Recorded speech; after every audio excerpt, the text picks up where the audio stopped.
What's the most ridiculous thing pedestrians have to put up with in your area? I'll go first. It's stuff like this. This is a 27-inch sidewalk with a light pole going right down the middle of it. And if you look just up the way, it's not any better. There's another light pole there. And even though the light poles stop, you can still see it's incredibly narrow.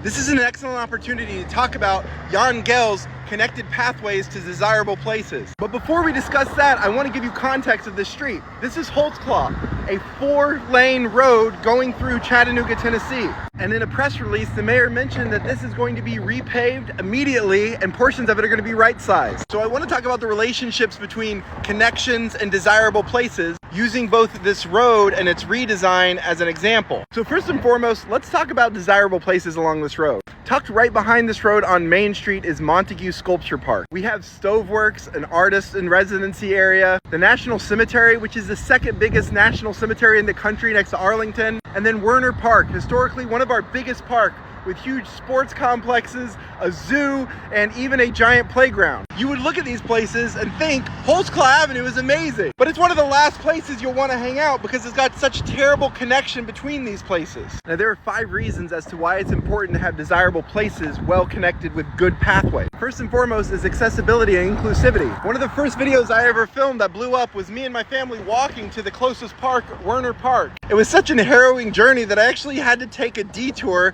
so that I wouldn't expose my kids to danger, and the video got 1.7 million views. You drastically limit who has access to these parks when the only way to get there safely is by car-only transportation. The second thing with a good pathway is it encourages active transportation. We have a weird phenomenon in America where we drive to a place to walk to get our exercise. When stuff is a safe walkable distance from where you live, your commute can stay about the same, say 20 minutes, but now you're killing 2 birds with 1 stone, you're walking. 3, well-connected places, Jan Gehl argues, encourages social interaction. I ride my bike to work or walk, and I run into the same cast of characters. And if you think of your life like a movie, any TV show is made up of its main characters, but every TV show would suck if they were the only literal characters. And thus social capital and interconnectedness happens when you get people out with active transportation along connected pathways. 4, doing this creates vibrant public spaces. Nobody likes spending time in places like this. Macaulay Avenue, despite having a quaint little downtown look, and Old Town Brainerd as well, you'll never see cafes that spill out into the street because not only is it not safe, it's noisy and smelly. This means connected pathways, which now are just used for moving people in cars, could actually be quasi-destinations themselves. But you know things are bad where I am because they literally have guardrails along the sidewalk because that building gets hit.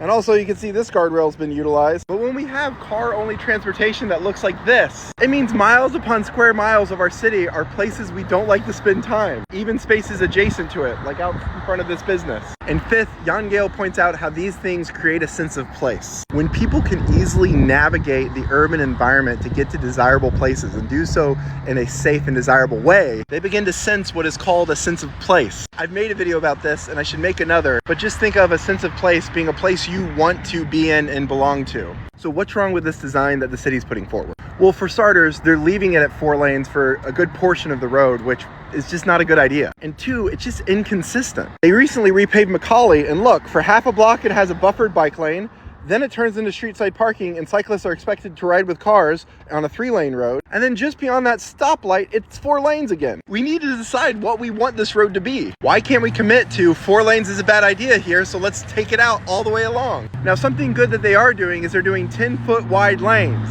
which studies have shown are just safer.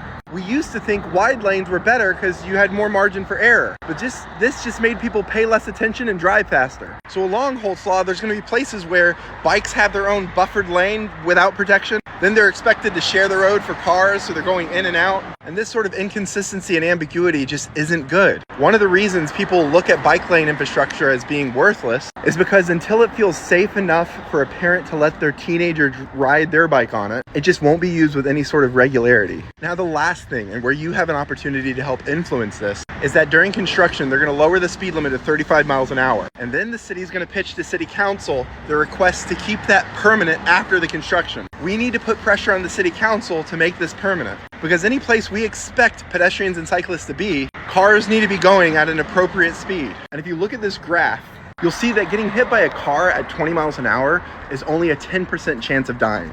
Bump that up to just 40 miles an hour, and now it's an 80% chance. Macaulay used to be an unsafe, too fast 4-lane road, and this building got run into so much that they buffered up the wall to make it stronger. They put in concrete and steel bollards on both sides and even had the city install a guardrail. If there isn't protection put in for pedestrians and cyclists, we need to bring cars down to appropriate speed. Now, 35 miles an hour is hardly appropriate, but we cannot let 40 go back into play.